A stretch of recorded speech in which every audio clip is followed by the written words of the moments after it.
People who work the night shift. Who is the most terrifying customer you've encountered? I used to hate boring night shifts.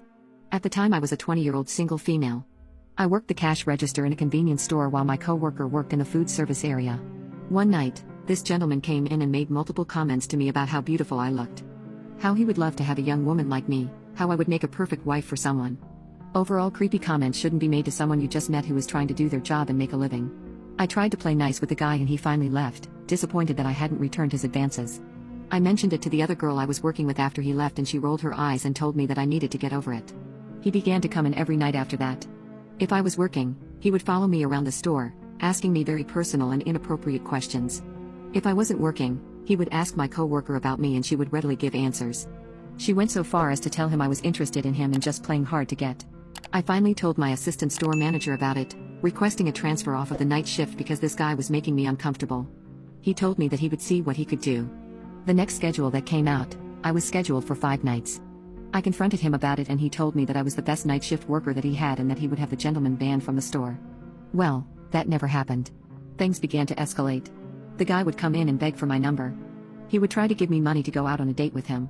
He would sit outside in front of the store for hours and hours. He even stayed all the way through my shift and tried to follow me to my car.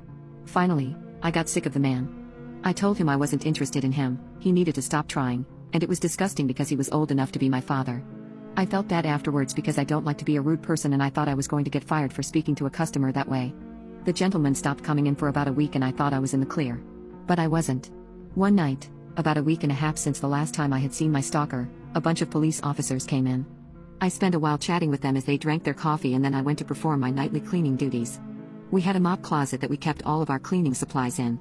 It was in a back corner of the store by the restrooms and there were no cameras right there, so it was a blind spot in the store.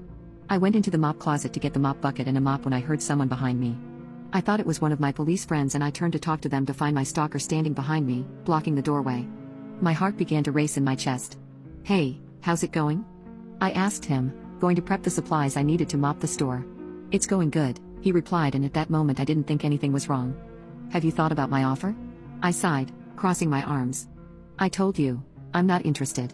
Before I could say any more, he shoved me full strength into the wall behind me. There was a bunch of brooms and other hard objects behind me that I crashed into. I don't remember much of what happened after that, but from what my police friends told me, I began to scream at the top of my lungs and that's what sent them running in my direction.